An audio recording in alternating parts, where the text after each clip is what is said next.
کرال و سورۃ الفاتحہ۔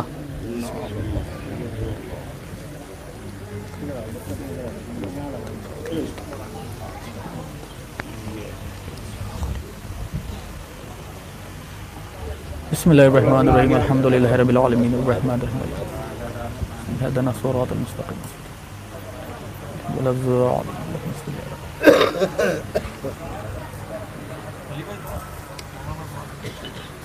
ہماری شرف ذاکری کے لیے اور اپنی قبول حاضری کے لیے مل کر اہل بیت اطہار پر بلندتر صلوات ارشاد فرمائیں۔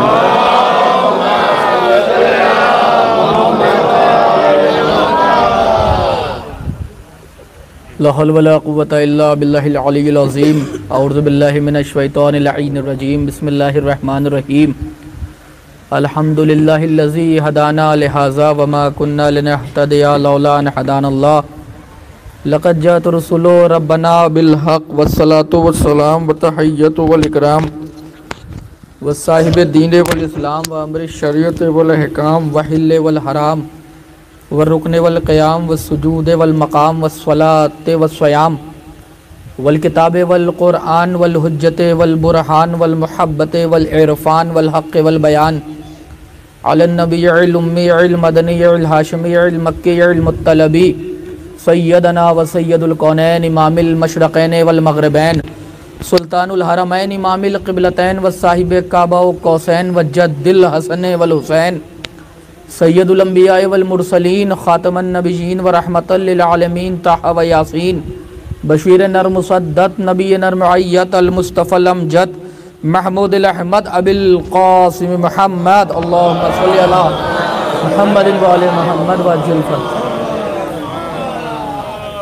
والصلاة والسلام علی یاسب الدین والایمان باب الامن والامان کلمت الرحمن کاسر الاسنام والاوسان الشاہد بالایمان والسابق بالاحسان مصداق مرج البحرین یلتقیان الامام المظفر والشجاع الغضنفر وقاسم طوبہ الصقر ابی شبیر وشبر وحامل الباب الخیبر والساقی حوضن الکوثر الذی سمتہ امہ حیدر الامام المختار صاحب ذوالفقار مصداق قال النبی المختار لاعطین رایتا غدا رجلا کرارا وغیر فرار امام المشارق والمغارب اسد اللہ الغالب مطلوب کل طالب غالب علی کل غالب علی ابن ابی طالب علیہ السلام اللہم صلی علی محمد وآل محمد وعجل فرجہ وَأَهْلِ بَيْتِهِ الطَّيِّبِينَ الطَّاهِرِينَ الْمَعْصُومِينَ الْمَظْلُومِينَ الْمُنْتَجَبِينَ الْمُنْتَخَبِينَ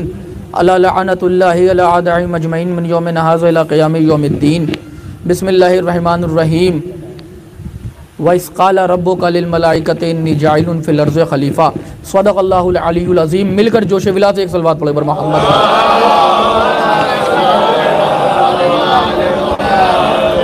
بزرگان محترم، برادران ایمانی، محبان رسول و آل رسول، ماتم داران سید الشہداء، غلامان پنجتن پاک، عاشقان اطہرت طہار، بفیض الہی، بتائید چاردہ معصومین، ہمیں یہ موقع، یہ لمحہ، یہ وقت، یہ پل، یہ ساعتیں نصیب ہوئی تاکہ ہم ایک بار اور ذکر رسول و آل رسول کر سکیں اور اس ذکر سے شرف یاب ہو کر اپنی دنیا بھی بہتر کر سکیں، اپنی آخرت کو بھی چمکا سکیں۔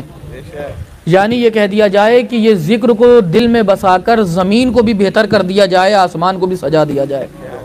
یقیناً خداوند عالم کا لطف ہے، کرم ہے، احسان ہے، ذرہ نوازی ہے، عنایت ہے کہ اس نے ہم بے حیثیت لوگوں پر یہ کرم فرمایا کہ ہمیں ولائے آل رسول سے مشرف فرمایا، ورنہ ہم کہاں تھے، ہمارا قد کہاں تھا، ہم کہاں تھے، ہماری زبان کہاں تھی، اور پھر ان کا ذکر طیب و طاہر کہاں تھا۔ عزیزان گرامی، اس لیے میں ابتدا میں ہر وقت یہ لفظ کہتا ہوں، جہاں بھی آغاز کرتا ہوں ابتدا میں یہی لفظ کہتا ہوں کہ انسان کو شکر کرنا چاہیے اس بات پر سوچنے کے باوجود کہ مولا کا کرم ہے کہ اس نے اہل بیت اطہار کے در کا سوالی بنایا ہے۔ یہ کسی اور کے در کا سوالی نہیں ہے، کیونکہ کسی اور کے در مانگنے میں اور اہل بیت کے در مانگنے میں بڑا فرق ہے۔ کہیں سے مانگیں گے، نہ دے تو زبان خالی جاتی ہے، شرمندگی ہے، دے دے تو احسان ہو جاتا ہے۔ اہل بیت کا معاملہ یہ ہے کہ وہ چاہتے ہیں کہ اتنی عطا مانگو کہ جتنے ہم سخی ہیں۔ اللہ اکبر۔ یعنی وہاں وہ چاہتے ہیں کہ تم ہم سے سوال کرو. بس ابتدا میں لفظ سنیے عزیزان گرامی, تو یہ کرم ہے. اگر واقعی آپ مجلس سن رہے ہیں اور یہاں پہ خراج عقیدت آل رسول کو پیش کرنے آئے ہیں تو یہ مقام شکر ہے فرش عزا پر آنا. اگر انسان سوچ لے تو شکر کا سجدہ واجب ہو جاتا ہے کہ اس نے ہمیں کن نعمتوں سے نوازا ہے.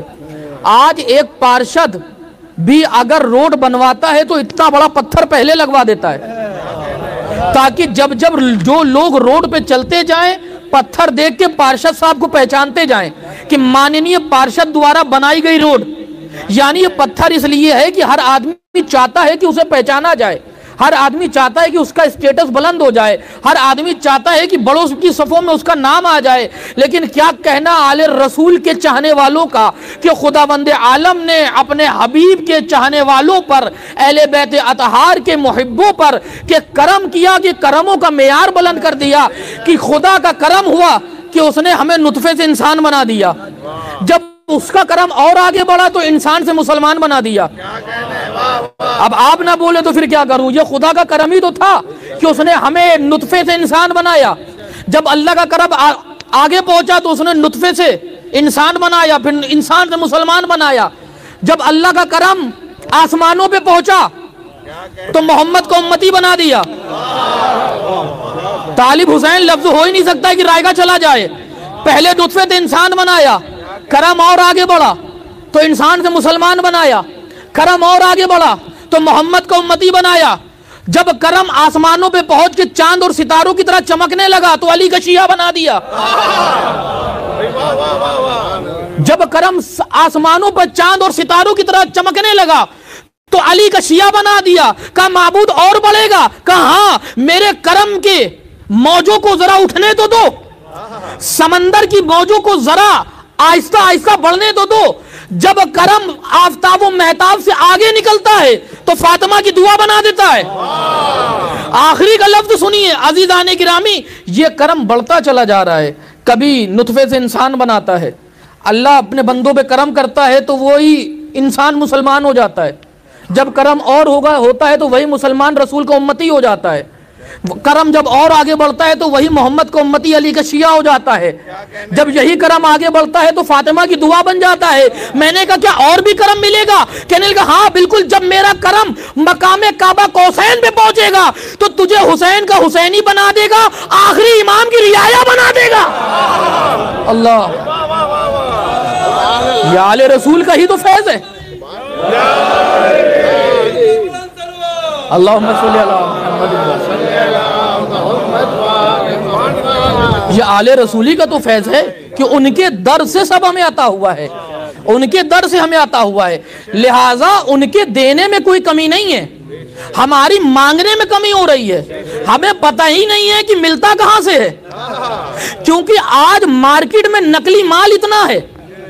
ہائے ہائے ہائے ہائے, آج مارکیٹ میں نقلی مال اتنا ہے کہ دوا بھی بالکل ویسا ہی ہے, ریپر بھی بالکل ویسا ہی ہے, دوا کا رنگ بھی ویسا ہی ہے, لیکن جب کھولیے تو اس میں شفا نہیں ہے. اس کا مطلب یہ ہے کہ بالکل ڈٹو کاپی اتار دیا گیا. یہی تو ہم بھی کہہ رہے ہیں کہ اسلام میں بھی اتنا کاپی پیسٹ ہوا کہ جانشین ویسا ہی ہے, داماد رسول کا لقب ویسا ہی ہے, رسول کی بیٹی ہونے کا لقب ویسا ہی ہے, خلیفہ رسول ہونے کا لقب ویسا ہی ہے, لیکن جب سوال پوچھئے تو جواب خالی ہے, شفاعت مانگیے تو سفینہ خالی ہے. اللہ, یعنی معاملہ یہ ہے, سب چیز ویسے ٹائٹل سارا وہی ہے لیکن کچھ ہے نہیں. تو عزیزان گرامی یہ تو ہمارا کرم ہے کہ ہم اس در کے, اچھا آپ دیکھیں وہ در جو ہے جو آل رسول کا در ہے, توجہ ہے کہ نہیں ہے, جو آل رسول کا در ہے یہ کتنا بہترین در ہے. اگر یہ در نہ ہوتا تو کوئی قطرہ سمندر نہ ہوتا, کوئی ذرہ آفتاب نہ ہوتا, کوئی کلی گلاب نہ ہوتی, زمین آسمان نہ ہوتی, نہ ہونا ہونے میں نہ ہوتا. نہیں, طالب لفظوں کو بدلو, اگر یہ در نہ ہوتا, در محمد نہ ہوتا تو سلمان نہ ہوتے, در علی نہ ہوتا تو میسم نہ ہوتے, در فاطمہ نہ ہوتا تو فضہ نہ ہوتی, در حسین نہ ہوتا تو ہر نہ ہوتے. اللہ اکبر, یہ اسی در کا تو عطا ہے, یہ اسی در کا تو فیض ہے. اچھا ایک لفظ کہوں, اگر آپ متوجہ ہو کے سن رہے ہیں, اجازت ہے کہوں, پیچھے والوں اجازت ہے؟ جناب حر کا مرتبہ بڑا ہے امام حسین علی مقام کے پاس آ کر، بڑا ہے نا۔ میں ایک لفظ کہتا ہوں اور فتویٰ بعد میں دیجئے گا، لیکن بات پہلے سن لیجئے گا کہ اگر مان لیجئے جناب حر کا جو آج مرتبہ ہے، امام حسین کی نصرت کری اس لیے معیار ہے، اگر مان لیجئے روزے عاشور حسین پہ نہ آتے، حسین کے در پر، تو کیا ہوتا؟ ہو سکتا ہے اگر جناب حر نعوذ باللہ امام حسین علی مقام کے در پہ نہ آتے تو کیا ہوتا؟ تو ہو سکتا ہے تاریخ کی کتابوں میں حر رضی اللہ ہوتے۔ توجہ نہیں دی آپ نے عزیزان گرامی۔ اگر حر علیہ السلام اگر روزے عاشور سید الشہداء کے خیمے تک نہ جاتے اور معافی نہ مانگتے تو ہو سکتا ہے کہ رضی اللہ ہوتے لیکن علیہ السلام نہ ہوتے۔ کیونکہ اب لفظ سنیے، کیونکہ وہ اسکول جو 12ویں تک ہوتا ہے وہ وکالت کی ڈگری نہیں دیتا۔ نہیں جاگے نہیں آپ، جو 10ویں تک ہوتا ہے وہ ڈاکٹری کی ڈگری نہیں دیتا، جو 8ویں پرائمری تک ہوتا ہے وہ گریجویٹ کی ڈگری نہیں بانٹتا۔ گریجویٹ کی ڈگری وہی بانٹے گا جو گریجویٹ تک اسکول ہوگا، وکالت کی ڈگری وہی بانٹے گا جس اسکول میں وکالت پڑھائی جائے گی۔ عالم اسلام میں جہاں بھی چلے جاؤ رضی اللہ تو لوگ بنا سکتے ہیں، علیہ السلام بننا ہے تو یہاں آنا پڑے گا۔ اگر علیہ السلام بننا ہے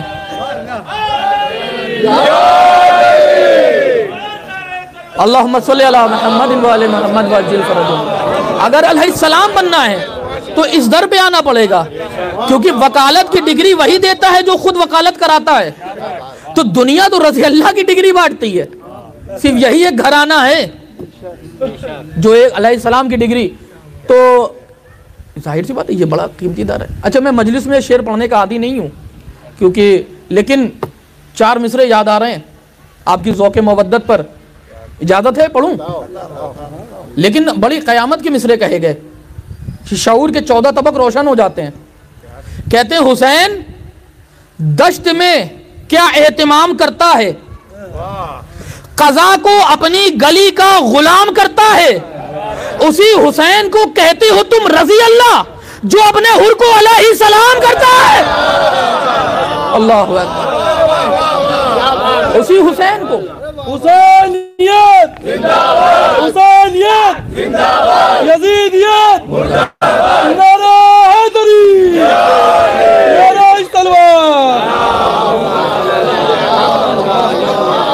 تو یہ آل رسول کا در ہے، ان کے یہاں سے فیض ملتا ہے۔ اگر لوگ یہاں تک نہیں جائیں گے تو ان کا کچھ نہیں بگڑے گا، ہمارے معیار نہیں بلند ہوگا۔ جس طرح سے روایت میں ملتا ہے کہ کوئی دنیا میں روحانی اور دنیاوی معیار تک پہنچ ہی نہیں سکتا اگر وہ نماز شب کا پابند نہیں ہے۔ تم جتنی جد و جہد کر لو اس مقام تک نہیں پہنچ سکتے، اگر پہنچنا ہے تو نماز شب کی پابندی بڑی ضروری ہے۔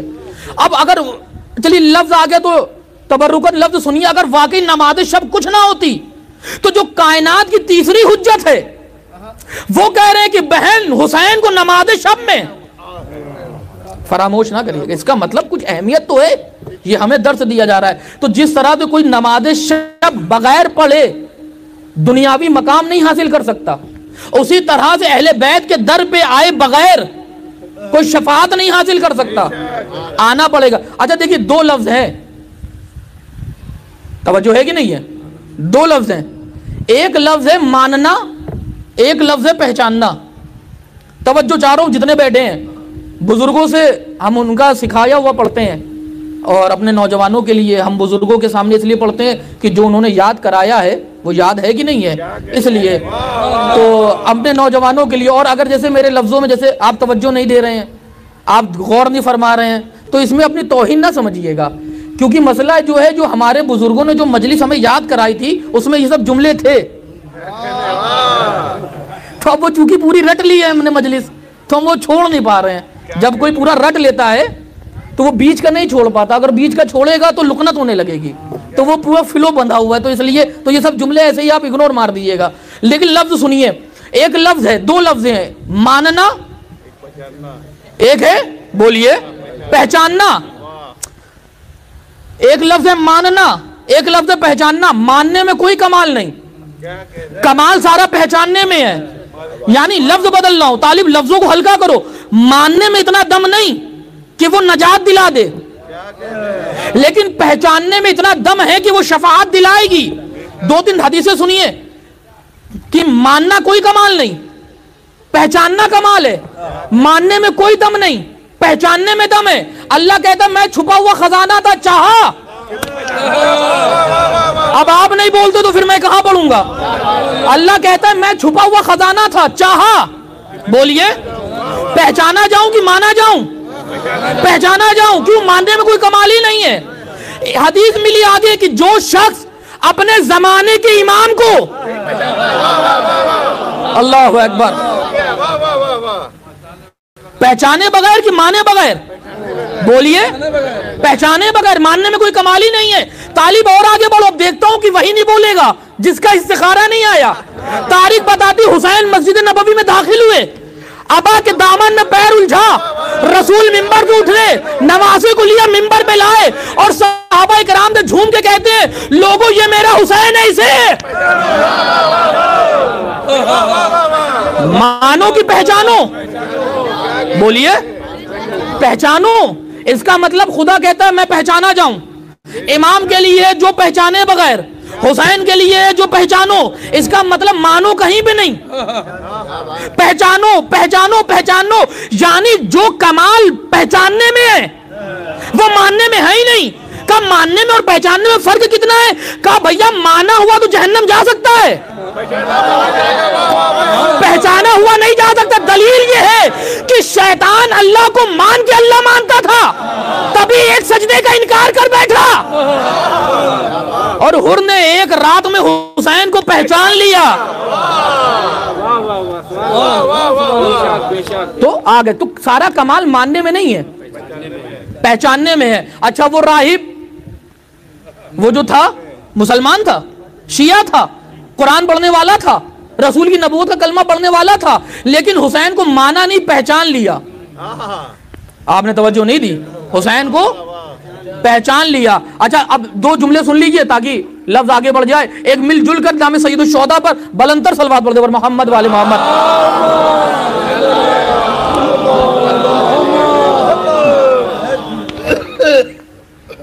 حر جو تھا، جو راہب امام حسین کو مانا نہیں، اس نے بولیے پہچان لیا. اسی وجہ سے کلمہ نہیں پڑھتا تھا، تب بھی نجات مل گئی، تب بھی اس کی جھولی بھر گئی. آیا جب نہ در رسول پر، شاید آپ تھک گئے، جب در رسول پہ آئے تو آگے کہتا ہے کہ یا رسول اللہ، آپ کا سب سنا ہوا ہے، میں کچھ نیا نہیں پڑھ رہا، اور اللہ نہ کرے کہ کوئی کچھ نیا پڑھ دے.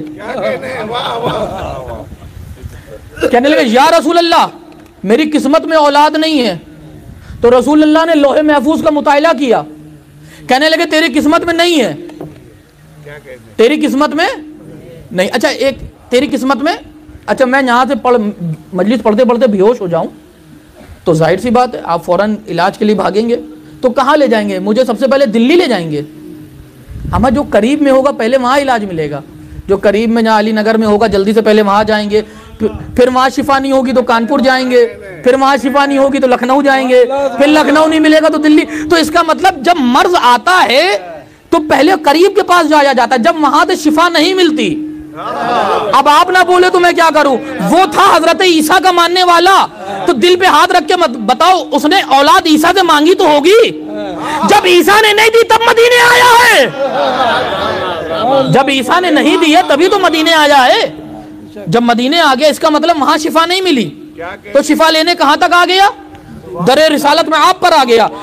آن کے کہتا یا رسول اللہ اولاد نہیں ہے. رسول اللہ نے بھی بالکل آئینے کی طریقے صاف کر دیا، باباؤں کی طریقے جھانسا نہیں دیا کہ کل آنا پرسوں آنا پانی پڑ دوں گا، تعویذ بنا دوں گا، گنڈا پہنا دوں گا، یہ سب کچھ نہیں. بالکل آئینے کی طریقے شفاف کہ تیری قسمت میں اولاد نہیں ہے. وہ روتا ہوا نکلا. اب آپ لفظوں کو کیسے سنتے ہیں کہ کائنات کے کریم حسین کی کریم نگاہیں اس کی آنکھوں پہ پڑی. تاریخ بتاتی کہ دربار رسالت سے روتا ہوا نکل رہا تھا. امام حسین امام حسن کے کہتے ہیں بھیا کہ یہ نانا کے دربار سے روتا ہوا آ رہا ہے، آئیے اس کے پاس چلتے ہیں. آئے، کہتے ہیں کیوں روتا ہوا نکل رہا ہے؟ کہنے لگے بڑی امیدوں سے آیا تھا، سنتا کہ کائنات کا رسول جھولیاں بھر دیتا ہے. اب یہاں اولاد مانگنے آیا لیکن انہوں نے بھی اولاد نہ دی. اب انہوں نے نہ دی تو اب کہاں ملے گی؟ لفظ سنیے گا، اس کا مطلب میں غلط آیا. حسین کہتے نہیں، تو دروازے پہ صحیح آیا ہے، لیکن تجھ سے بھول اتنی ہوئی ہے کہ دنیا کی عدالت میں بھی بغیر وکیل کے نہیں جاتے، تو اتنی بڑی عدالت میں بغیر وکیل کے چلا گیا. لبیک یا حسین، لبیک یا حسین، لبیک یا حسین، لبیک یا حسین، نعرہ حیدری، نعرہ تلوار.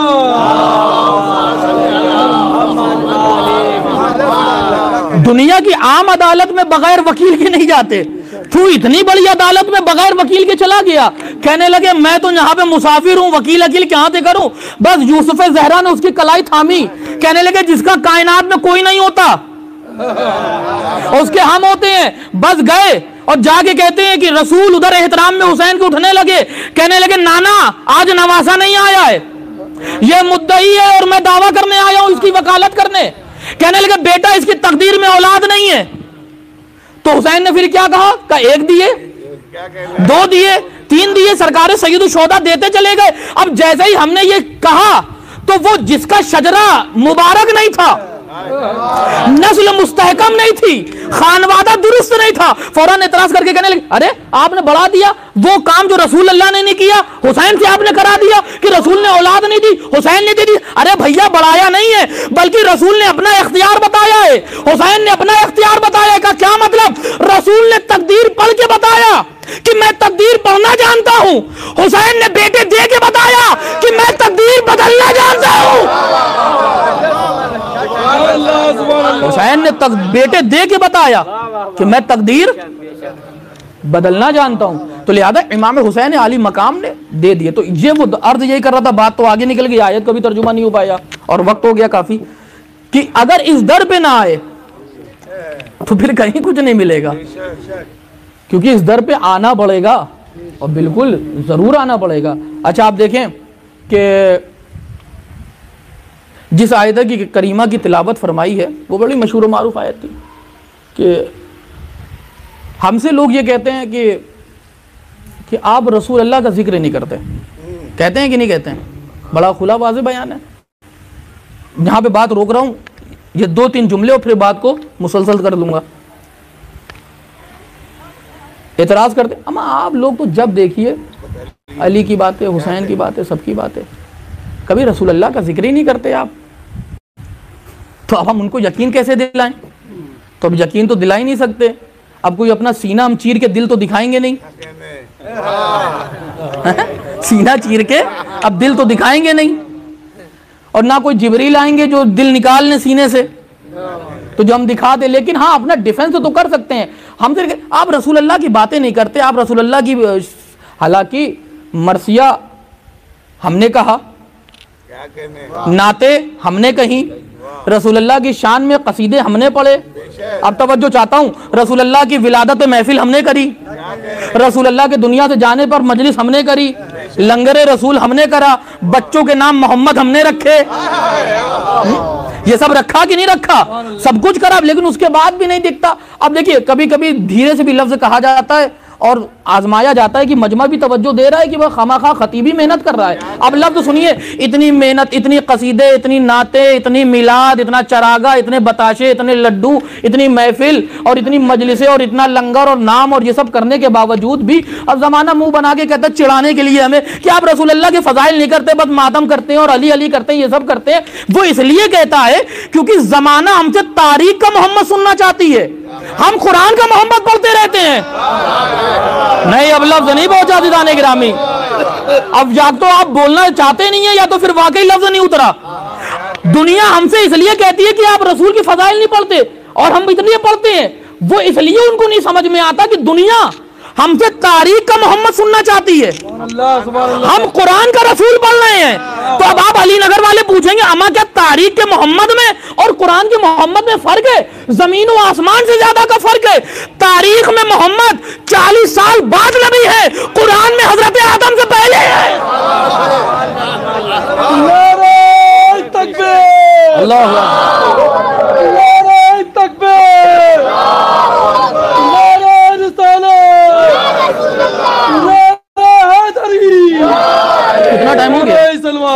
کتنا ٹائم ہو گیا ہوا؟ تو لہٰذا آپ دیکھیے، آپ نے غور فرمایا کہ تاریخ کے رسول، دنیا ہم سے تاریخ کا رسول سننا چاہتی ہے. ہماری مجبوری یہ ہے کہ ہم تاریخ کا رسول چھوتے نہیں ہیں، ہم قرآن کا رسول پڑھ رہے ہیں. اب بھائی تاریخ میں فرق ہے، تاریخ میں رسول جو ہے 40 سال بعد نبی بنتے ہیں، قرآن میں حضرت آدم سے پہلے بنے ہوئے ہیں. تاریخ کہتی ہے جبریل آتے تھے اور ان کو علم دیتے تھے، چلے جاتے تھے. قرآن کہتا تھا ہم نے اپنے حبیب کو ہر وہ چیز پڑھا دی جو یہ نہیں جانتا تھا. قرآن کہتا ہے، تاریخ کہتی ہے جب یہ دین پہنچائیں تو رسول ہیں، جب علی کی بات کرے تو محبت ہے. قرآن ڈانٹ کے کہتا ہے وما ینطق عن الہوی ان ہو الا وحی یوحی، میرا حبیب تو کچھ بولتا ہی نہیں ہے، یہ وہی بولتا ہے جو وہی بولتی ہے. اس کا مطلب تاریخ کا رسول اور ہے، قرآن کا رسول اور ہے. عزیز اچھا آپ دیکھیں، 2 لفظ بس مجلس تمام کر رہا ہوں، 2 لفظ سنیے گا کہ امام کا تابوت بھی ہے. لفظ سنیے. رسول اللہ کی جب زبان کی بات کری تو کہتا ہے وما ینطق عن الہوی ان ہو الا وحی یوحی، کہ میرا حبیب تو کچھ بولتا ہی نہیں، یہ وہی بولتا ہے جب میری مشیت ہوتی ہے، جب میرا ارادہ ہوتا ہے. یعنی رسول وہ ہیں کہ جن کی زبان پر اللہ کی مشیت کا پہرا لگا ہے. توجہ دیجئے گا، اس کا مطلب رسول اپنی طرف سے کوئی کلام نہیں کرتے، جب بھی کلام کریں گے اللہ کی مرضی کے مطابق کلام کریں گے. پیچھے والوں توجہ چاہتا ہوں، دوسری جگہ پہ فرمایا وما رمیتا اذ رمیتا، اے میرے حبیب یہ کنکریاں آپ نے نہیں پھینکی، یہ کنکری ہم نے پھینکی ہے. اس کا مطلب رسول اللہ کے بھی عمل کو خدا نے اپنا عمل قرار دیا کہ یہ رسول نے اپنے ہاتھوں سے نہیں، یہ ہم نے پھینکا ہے. یعنی خدا نے یہ کہہ کر محمد کے ہاتھوں پہ بھی اپنا پہرا لگا دیا. اب آپ توجہ نہ دے تو میں کیا کروں؟ یعنی رسول اپنی زبان سے کچھ نہیں بولتے، جو یہ بولتے ہیں وہ میری مشیت. رسول اپنے ہاتھوں سے جو کام کرتے ہیں وہ خود نہیں کرتے، وہ میں کرتا ہوں، یعنی میری مشیت. یعنی رسول کی زبان پہ بھی میرا پہرا، میری رسول کے ہاتھوں پہ بھی میرا پہرا، رسول کی زبان پہ بھی میرا پہرا، رسول کے ہاتھوں پہ بھی میرا پہرا. اگر دل میں علی کی محبت کا سمندر موجزن ہے تو جملے سنیے، رسول وہ ہیں جن کی زبان پہ بھی اللہ کی مشیت کا پہرا، جن کے ہاتھوں پہ بھی اللہ کی مشیت کا پہرا. میں نے کہا معبود رسول کی زبان پر اور رسول کے ہاتھوں پہ پہرا کیوں لگایا؟ آواز قدرت آئی کہ محمد کی زبان سے اور محمد کے ہاتھوں سے مستقبل میں ایک ایسا کام لینا ہے. اللہ اکبر، اللہ اکبر. رسول کی زبان سے اور رسول کے ہاتھوں سے مستقبل میں ایک ایسا کام لینا ہے کہ جب وہ کام انجام دے تو کوئی انکار کرنے کی جرت نہ کر سکے. تو کون سا کام محمد کی زبان نے اور محمد کے ہاتھوں نے کیا؟ ارے تم نے دیکھا نہیں، کجاووں کا منبر تھا، صحابہ کا مجمع تھا، غدیر کا میدان تھا، علی کو ہاتھوں پہ بلند کر کے کہہ رہے تھے من کنت مولا فہذا علی.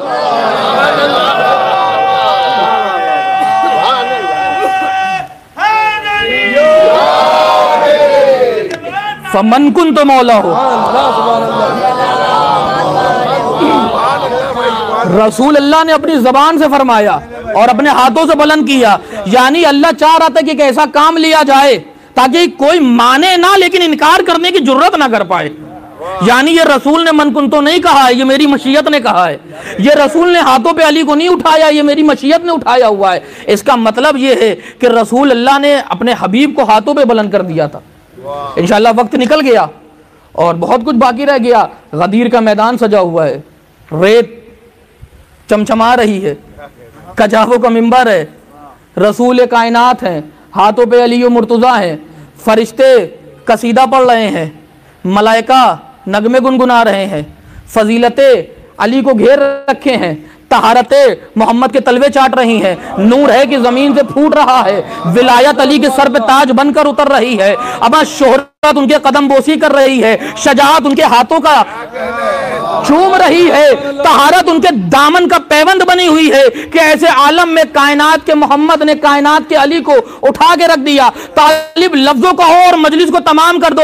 میں نے کہا یا رسول اللہ علی کو اٹھانے کی کیا ضرورت تھی، یوں ہی اعلان کر دیتے. کہا نہیں، آج اٹھانا بنتا ہے. زمانے کو پتا تو چل جائے کہ آج ابو طالب کی تربیتیں کامل ہو گئیں. جسے پہلے پالا تھا وہ نبیوں کا سردار ہے، جسے بعد میں پالا وہ اماموں کا سردار ہے. اللہ، آج تربیت حضرت ابو طالب کامل ہو رہی ہے. تو لہٰذا یہ ہے وہ رسول، یہ رسول ہیں.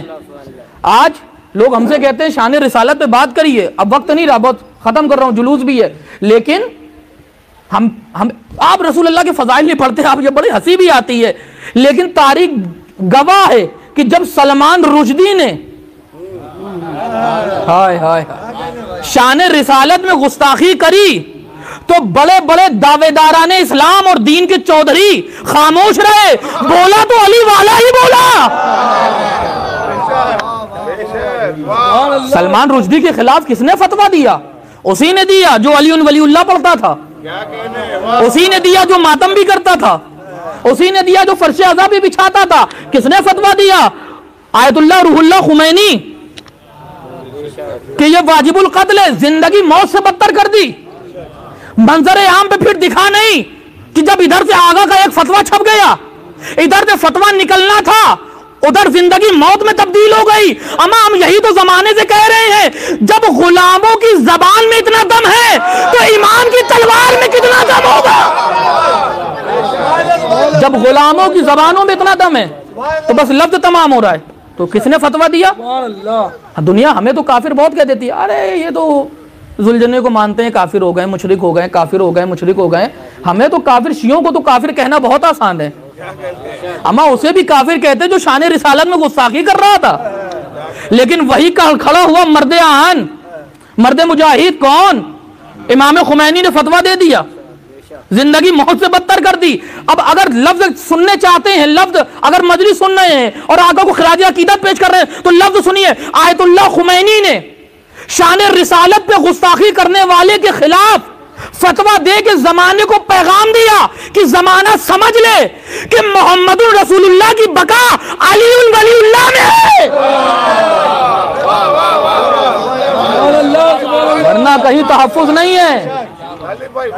محمد رسول اللہ کی بقا علی ولی اللہ میں ہے، کیونکہ بول رہا تھا علی ولی اللہ پڑھنے والا، محمد رسول اللہ پڑھنے والے تو خاموش تھے، علی ولی اللہ پڑھنے والا لوہا لے رہا تھا۔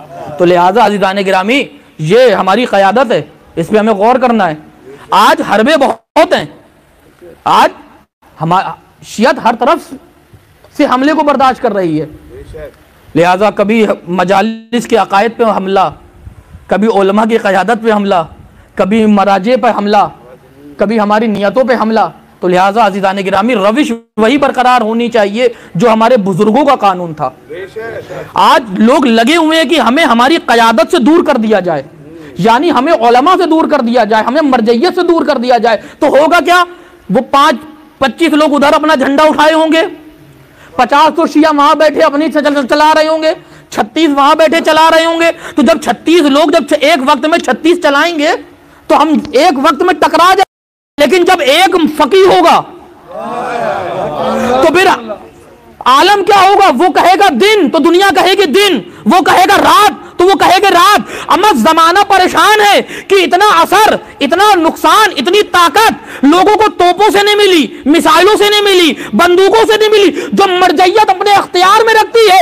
ارے اختیار مرجعیت ہی یہی ہے کہ اگر رات میں 3 بجے اعلان کر دیں کہ صبح عید کی نماز پڑھنی ہے تو اب پڑھنی پڑے گی، اب تو چرا کی گنجائش نہیں ہے۔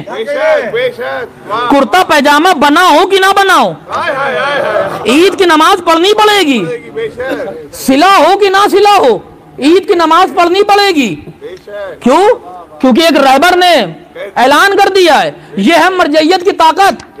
لوگ فیس بک اور واٹس ایپ میڈیا حاصل کر کے بھی اتنی جلدی اپنے آپ کو وائرل نہیں کرا پاتے جتنے وہ ایک کمرے میں بیٹھ کے اپنے فتوے کو وائرل کر لیتے ہیں۔ تو یہ ہے طاقت۔ اب ایک لفظ کو انیس البیاض کی توسل سے آپ کے مجمع کی نظر ہے، عزیزان گرامی، دنیا یہی تو حیران ہے۔ لوگ ہم سے پوچھتے ہیں کہ علی بوریوں پہ بیٹھ کے حکومت کیسے کرتے تھے؟ اما جن کے علماء کا یہ عالم ہے، جن کے گھر کے غلاموں کا یہ عالم ہے، ایک ٹوٹے ہوئے گھر میں بیٹھ کے کائنات کا نظام چلا رہے ہیں۔ ان کا مالک و مختار امام کیسے فیصلے نہیں کرتا؟ بالکل کرے گا۔ تو لہٰذا آج بہت، جیسے ابھی آج کل ایک کلپ وائرل ہو رہا ہے رہبر معظم آیت اللہ خامنائی کے لیے کہ ان کی شان میں گستاخی، کہ ان کا ایک ہاتھ جو ہے کام نہیں کرتا، ان کا ایک ہاتھ کام نہیں کرتا تو اب فتویٰ ہے اور ان کے پیچھے نماز نہ پڑھو، وہ تو ایسے ہیں، وہ تو ویسے ہیں، یہ تو ویسے ہیں۔ ارے بھیا تم نے تاریخ پڑھی ہے؟ ان کا ایک ہاتھ پیدائشی نہیں ہے، جمعہ پڑھانے تہران میں گئے تھے، بم وسفوٹ ہو گیا۔ شریعت تو کہتی ہے میدان جہاد میں لگا ہوا زخم جسم کی زینت ہے۔ نہیں توجہ ہی نہیں دے رہے ہیں اب آپ، یا تو میری لفظیں اڑ رہی ہیں یا دل میں جگہ نہیں ہے۔ شریعت تو یہ کہتی ہے میدان جہاد میں آیا ہوا جسم پہ زخم جسم کی زینت ہے، اور تم اس کو عیب بتا رہے ہو۔ اگر چلو ان کا ہی ایک ہاتھ خراب ہے اور وہ نماز پڑھانے آئے ہیں تو اب سوال کا جواب دو، اگر آج کے دور میں حضرت عباس آ گئے پڑھانے،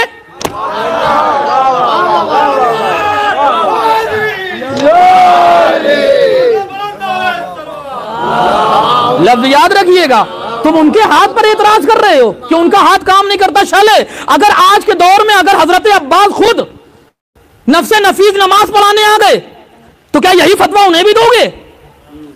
بولیے، کہا نہیں، ان کے لیے تو لفظیں بدل جائیں گی، تو جب ان کے لیے تمہاری وہاں لفظیں بدلیں گی تو ان کے لیے ہماری وہاں لفظیں بدلیں گی۔ کہا نہیں عزیزان گرامی، یہ حربیں ہیں، یہ ہماری قیادت سے دور کرا جا رہا ہے۔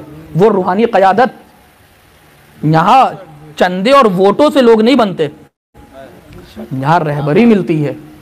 تو عزیزان گرامی عقائد کو بچانا ہے۔ بڑی لوگوں نے قربانیاں دی ہیں اس عزاداری کے لیے، لوگوں نے اپنے اپنے گھر اجاڑ دیے، اپنے بیٹوں کو قربان کر دیا زیارت کربلا کے لیے۔ اللہ اکبر۔ بس عزیزان گرامی بہت قیامت کی رات ہے آج۔ آج اگر یہ کہہ دیا جائے کہ آج کی رات یوم عاشور سے شب عاشور سے کم نہیں تو غلط نہ ہوگا، آج کی رات شام غریبہ سے کم نہیں تو کم نہ ہوگا۔ کیوں؟ محمد باقر یتیم ہو گئے۔ اللہ اکبر۔ چوتھے امام بڑے غریب ہیں، چوتھے امام بہت مظلوم ہیں۔ حمید ابن مسلم کہتا ہے کہ جب خیموں میں آگ لگی، آپ آمادہ ہیں رونے کے لیے، حمید ابن مسلم کہتا ہے جب خیموں میں آگ لگی تو میں دیکھ رہا تھا ایک بلند قامت بی بی ایک خیمے کے اندر جانے کی بہت کوشش کر رہی ہے۔ آگ لگی ہے نا، جانے کی بہت کوشش کر رہی ہیں، کبھی پاس جاتی ہیں پھر پیچھے آ جاتی ہیں، کبھی جاتی پھر پیچھے آ جاتی ہیں۔ تو حمید ابن مسلم کہتا ہے میں سمجھ گیا کہ اس بی بی کی بہت کوئی قیمتی چیز اندر ہے جسے وہ نکالنا چاہتی ہے، کہ ناگا انہوں نے ہمت کری اور وہ اندر گئی تو میں یہ دیکھنے کے لیے رک گیا کہ وہ قیمتی چیز ہے کیا۔ جو بی بی آگ کے خیمے میں چلی گئی، اب جو باہر نکلی تو کیا دیکھا کہ ایک جوان کو تھامے ہوئے علی کی بڑی بیٹی خیمے سے نکل رہی تھی۔ یہ کوئی اور نہیں، ہمارا اور آپ کا چوتھا امام تھا۔ خدا آپ کی آوازوں پہ رحمت نازل فرمائے، کوئی غم نہ دے سوائے سید الشہداء کے۔ عزیزان گرامی اتنے غریب ہیں ہمارے مولا، جانتے ہیں چوتھے امام کا عالم یہ تھا، 2-3 جملے مصائب میں اضافہ کروں گا۔ کھانا آتا تھا تو دیکھ کے رونے لگتے تھے، پانی دیکھتے تھے تو دیکھ کے رونے لگتے تھے۔ ایک شخص آیا آگے کہتا ہے مولا یہ دودھ نوش فرما لے، کہنے لگے کہے کے لیے لائے ہو؟ کہا آپ کے بھائی علی اصغر کی نظر دلائی ہے، بس یہ کہنا تھا کہ کربلا کا رخ کر کے کہتے ہیں بھیا تمہیں قطرہ آب نصیب نہ تھا، یہاں چاہنے والے سبیل کر رہے۔ اللہ اکبر۔ خدا آپ کی آوازوں پہ رحمت نازل فرمائے۔ روایت کے جملے ہیں کہ جب آپ آنسو بہاتے ہیں مولا کی مجلس میں امام حسین پر ہوتے ہیں تو سید سجاد آپ کے پہلو میں آتے ہیں اور آپ کا شانہ ہلا کے کہتے ہیں اے میرے بابا کے غم میں رونے والوں ذرا اونچی آواز میں رویا کرو، کیونکہ جب تم روتے ہو تو ہمیں بڑا سکون ملتا ہے، کیونکہ جب ہم روتے تھے تو ہمیں تازیانے مارے جاتے تھے۔ اللہ اکبر۔ یہ غربت سید سجاد ہے، چوتھے امام کی امام ڈاکٹر قلب صادق صاحب کا ایک جملہ ہے، وہ کہتے تھے جو چوتھے امام کا جو توق تھا اس میں کانٹے لگے ہوئے تھے، یہ سنا ہے، لیکن وہ ایک جملہ کہتے تھے بڑا قیامت کا جملہ ہے، کہتے تھے جو امام کا توق تھا اس توق میں ایک زنجیر لگی تھی اور اس زنجیر میں ایک بہت بڑا پتھر باندھا گیا تھا تاکہ امام سر نہ اٹھا پائے، اور جب امام سر اٹھاتے تھے تو وہ کانٹے امام کی گردنوں میں چبھنے لگتے۔ اسی لیے جب امام کی ہتھکڑیوں کو کاٹا گیا تو امام کی ہتھکڑیاں گوشت کھا چکی تھیں، ہتھکڑیاں ہڈیوں تک سراحت کر گئیں۔ اللہ اکبر۔ خدا آپ کو کوئی غم نہ دے سوائے غم سید الشہداء کے۔ چوتھے امام مدینے میں ہے کہ 5ویں امام آئے، آگے کہتے ہیں بابا آپ جب سے کربلا سے آئے آپ جی بھر کے سوئے نہیں ہیں.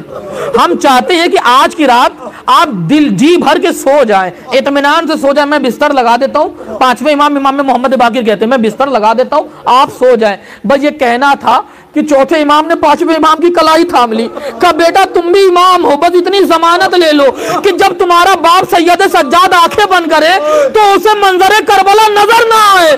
بیٹا میں کیا کروں, میں آنکھیں بند کرتا ہوں, مجھے پھوپھی کا کھلا سر نظر آتا ہے, مجھے چچا عباس کا کٹا ہوا سر نظر آتا ہے, ارے مجھے سکینہ کے نیلے رخسار نظر آتے ہیں.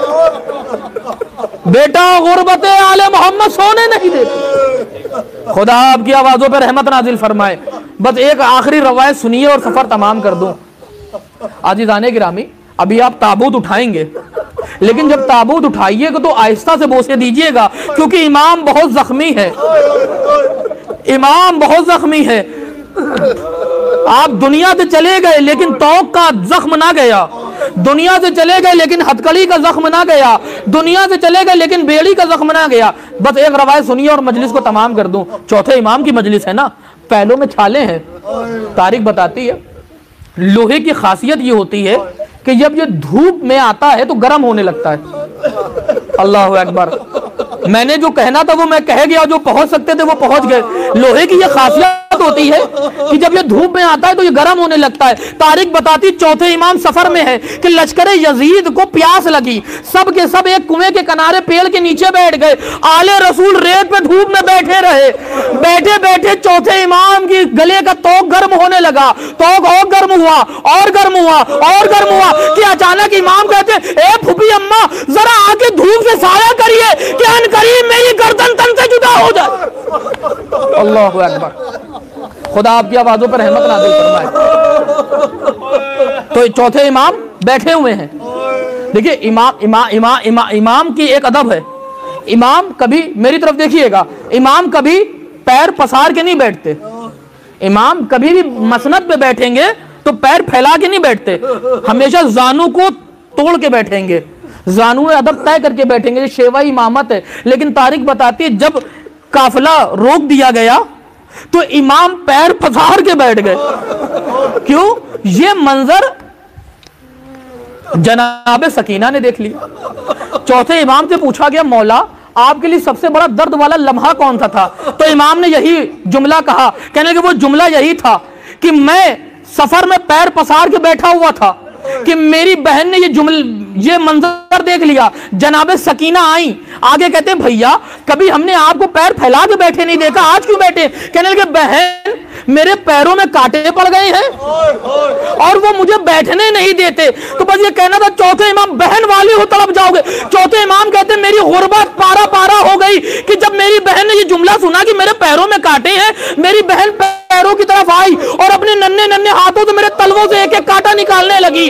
ارے کانٹا نکالنے لگے. امام فرماتے علی نگر والوں کہ یہی دن مجھ پہ قیامت گزر گیا کہ میرے پیروں سے تو کانٹا نکالنے کے لیے سکینہ آ گئی, لیکن ہائے سکینہ کے پیروں سے کانٹا نکالنے والا کوئی نہ تھا.